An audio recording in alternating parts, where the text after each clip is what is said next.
It is time now for our Common Ground segment. Tonight, how congressional Democrats and Republicans are trying to work together to deal with the China threat. Joining us are House China Select Committee Chairman Mike Gallagher and top Democrat Raja Krishnamoorthi. Gentlemen, thanks for being here. First, the common ground here is I think you both assume and can say that China is a threat. I guess, Mr. Chairman, first of all, how grave a threat after you've been working on this committee together?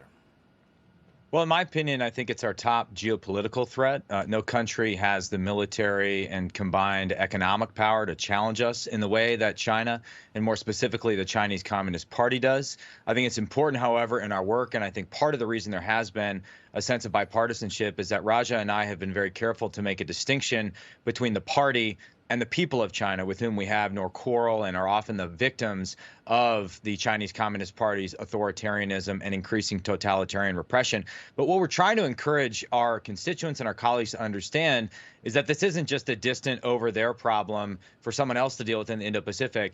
It is a right here at home problem for us to deal with in terms of our sovereignty, the health of our economy, and how we defend American values, which are really, we think transcendent values. Human rights need to be at the forefront of our strategy. Yeah, Congressman Krishnamoorthi, how big a problem is the imbalance in economic trade? We as a country the trade deficit in goods last year was about $380+ billion. We sell them $150 billion. They sell us about $530+ billion. And then you add in the stolen technology in there is about $1 billion a year. So how significant is that economic threat? It's very significant. In fact, we were actually in Wisconsin. I felt like I was on a diplomatic mission as a Bears fan, going to Packers territory a couple of days ago to be with Mike, where we had a field hearing at a factory that had absolutely been devastated by dumping by the Chinese company, their main competitor, who basically was dumping products at less than the cost to produce them. And so fortunately, both the Trump and the Biden administration put tariffs in place that, kind of level the playing field and allowed this company to come back. And now it's able to really thrive. But we shouldn't have to do that in the first place. They shouldn't be dumping. They shouldn't be hacking. They shouldn't be stealing intellectual property. And yet it's happening all the time. And that's why we have to protect our interests and our values and work with our friends and partners and allies to do the same. Mr. Chairman, the Biden administration has done some outreach in recent weeks. You look at the officials who've gone out there, Secretary Blinken mid-June, Treasury Secretary Yellen July 8th, John Kerry on climate change July 18th, and then most recently the Commerce Secretary Raimondo this week. And here's what she said coming back. I pulled no punches in my meetings. They said the right things, and now we'll see how they react. But on the narrow area of emerging technology that they have said, right, they have a civil-military fusion strategy. They're crystal clear about their intention. They're trying to get this technology to improve their military, and we have to do everything in our power to prevent that. Washington Post Josh Rogan writes this, re-engagement turns out to be slow boat to China. Despite meeting with Chinese leader Xi Jinping in June, Blinken came home empty-handed. The Chinese government wouldn't even agree to establish a military-to-military crisis hotline. The most newsworthy part of Yellen's trip was that she inadvertently ate magic mushrooms, although she said she didn't hallucinate. And Chinese officials rebuffed Kerry's call for quicker climate action. Before Raimondo even arrived, Chinese hackers broke into her email account. Raimondo set expectations so low that her announcement of 2 new dialogues to manage U.S.-China economic tensions might seem like progress. Unfortunately, it is anything but. Point in reading all of that, presenting all of that, is that the outreach seems to be being rebuffed. Do you get that sense? Well, that's my concern. And admittedly, I think I'm more skeptical of this renewed economic and diplomatic engagement than some of my Democratic colleagues. It seems that we slow roll defensive action just to sit at the table.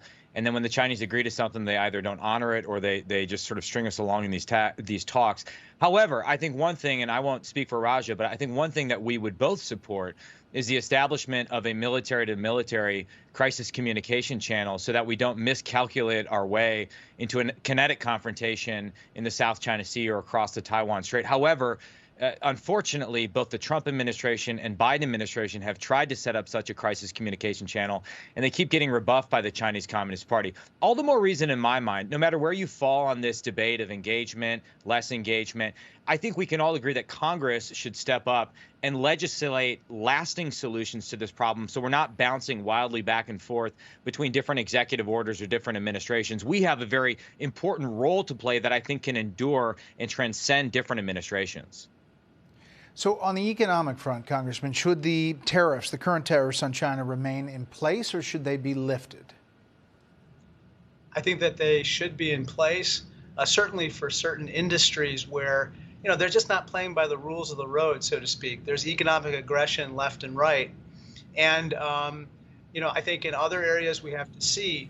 But I think that these tariffs, provide a space for our industry to thrive and to compete.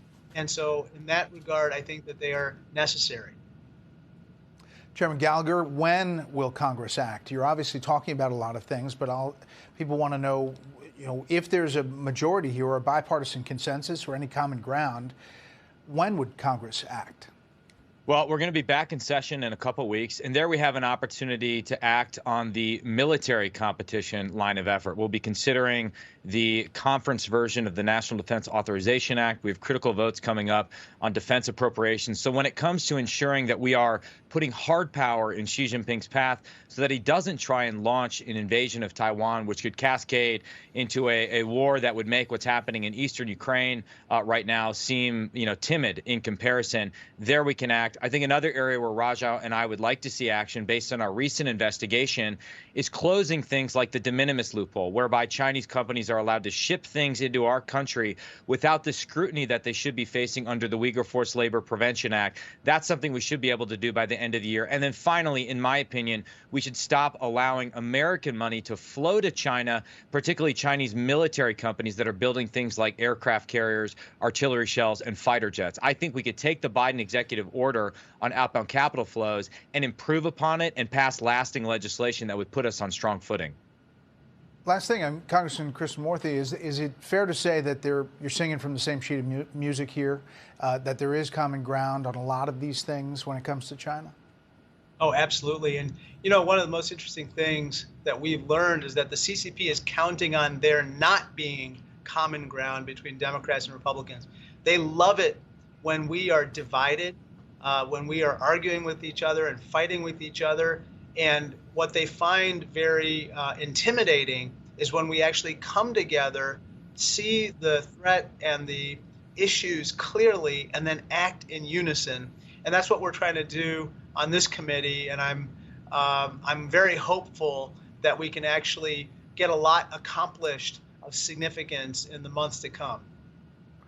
I don't want to break up that bipartisanship, but the Bears play the Packers on September 10th.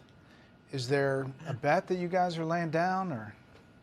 I'm happy to wager something on TV right now, perhaps some delicious Spotted Cow beer or some cheese curds made here in Northeast Wisconsin. You name the wager, Raja, and I'm with you. Never bet against a bear, including a Bret Baier, a Chicago Bear. There you go. I'm gonna put some deep dish pizza on the line here. Perfect. You heard it here. We're going to play this tape back on September 11th. Let me let you listen to this. This is Bob Lighthizer, obviously former trade rep.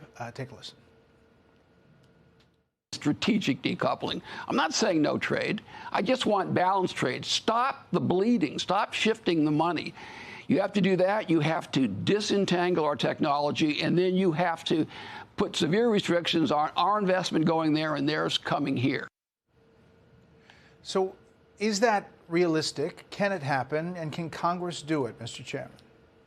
Well, I think we've been having this semantic debate about selective decoupling or de-risking or diversifying, whatever you call it. I do think there are a few things we can do in bipartisan fashion. As we talked about before, I think putting meaningful restrictions on the outflow of U.S. capital to certainly Chinese military companies or tech industries that are being used to perfect their surveillance state or fuel the ongoing genocide in Xinjiang. That to me is a logical step forward so we don't subsidize our own destruction. And then figuring out in those key areas, whether it's semiconductors, advanced pharmaceutical ingredients, energetics, the things we put into our weapons, how do you onshore the production back here to America or to a country that we would consider within the free world? That's an area where I think we can selectively decouple or de-risk. And then finally, I should say being honest about the risks of doing business in China. And those range from having your assets seized in the event of a crisis over Taiwan to just the inherent risk of something like a variable interest entity for which there's no shareholder protections. Yeah, Congressman, the Commerce Secretary said China may be uninvestable, was the quote, warning China will be uninvestable without action on raids and fines. Well, that's right. I mean, they're just arbitrary actions, Brett, that the Chinese Communist Party is practicing. We see arbitrary fines being levied on American companies, raids, unlawful detentions, exit bans. We're seeing all types of new, this counter-espionage law is being used to basically prevent American companies from doing due diligence, basic due diligence in order to understand whether to invest and how to do business there. And so when you put all that together, it adds up to, I think, what Gina Raimondo mentioned, which is it's really hard to invest in China. And that's why I say, come home, invest it in America. Come home to America, deploy that capital in Schaumburg, Illinois, or other places, and we'll make sure that we treat your investment right. Congressman Krishnamoorthi, are you, by doing that, do you incentivize companies to come home, or is it China, what they're doing is automatically de-incentivizing them to stay there in China? It's a great question. I think when Mike and I talk to we have a lot of private companies come into our offices, and interestingly, a lot of them are already doing some of this. But Mike and I have had these active conversations. Is there a need to potentially put certain incentives in place to accelerate that process, or at least to do what might to get done what might not otherwise happen, Brett, because the ecosystem doesn't exist here, or there might be some other barrier to bringing it here. So we need to look at that. Yeah. A couple more things. One is technology. And Mr. Chairman, we've talked about the threat from AI and what's happening, but there is a sense that maybe some regulations are coming, maybe something is coming to put some guardrails up on artificial intelligence. They're likely guardrails that are not in China at all. So that's a tough balancing act as well. You know, it's interesting, though. In China, the regime fears any content related to internal dissent or protest. So they actually censor a lot of the models necessary for AI to advance. So our freedom and the fact that we live in a society where people can say what they want, by and large, is an advantage in this area. To me, going forward, I think a few things are obvious. One, again, we shouldn't allow American private investors to invest in Chinese AI companies because we know they're going to use that technology for AI for nefarious purposes. Two, I also think that the ethical guidelines the Defense Department has for the use of AI are a really good starting point. They're a foundation that we could build off of, extend across the federal government, which gets to the third thing. I think we need to be on the same page with our closest allies. I think if we see this AI problem the same way that the Brits do, the Aussies do, and then you can start to extend the concentric circles to our closest allies, then we can not only have the same guardrails, but also pool our resources, human and technological, to make sure that we win the AI race and the Chinese Communist Party does not. And I want to follow up, Mr. Chairman, on something you said earlier about Wall Street firms, U.S. companies investing essentially in CCP military technology and increases in their military, what they're structurally building. That is happening, and you said there is a way to stop it. Yeah, we've launched a bipartisan investigation of MSCI and BlackRock, and we just sort of cross-referenced some of their ETFs and investments with the various blacklists that exist in the federal government, and discovered that these companies were on them. And while I guess reasonable people can disagree about, okay, you know, where do you draw the line for decoupling? I don't think anyone defends the idea that we should be making investments in Chinese military companies. Again, some of these included companies that are building advanced nuclear technology. So how do we stop it? Well, I think the Biden executive order is a good first step, but it can go further in terms of tackling not just private investments, but also public and passive investments, as well as making sure that there aren't a lot of exemptions that allow Treasury to wiggle out of certain scrutiny. So that's actually something I think we can legislate and we can start to stop. And it also, I just think, Raja and I shining a light on it will have the effect of forcing certain Wall Street actors to think twice before they continue this practice. And last thing, Congressman Krishnamoorthi, is I see a lot of common ground, and not just you two at the top of this committee, but other members, lawmakers, Democrats and Republicans, on the issue of China on Capitol Hill. But is there common ground from congressional Democrats and the Biden administration when it comes to China? Are you on the same page there? Yeah, I think so. I think that, as Mike said, for instance, the Biden executive orders are a very good first step. They're an essential step.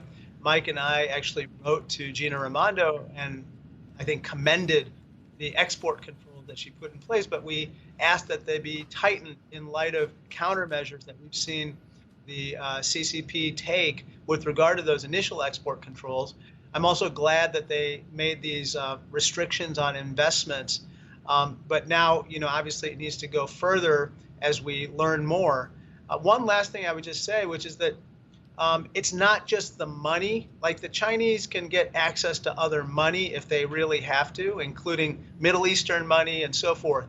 What I'm always concerned about is the technical know-how and the expertise that oftentimes comes with the money that is invested in these companies, especially by our venture capital funds and private equity funds. And so we don't want to, essentially give them both the money and the know-how for them to then grow these companies that could challenge our national security, our values, and then ultimately compete against us on the commercial side and destroy industries.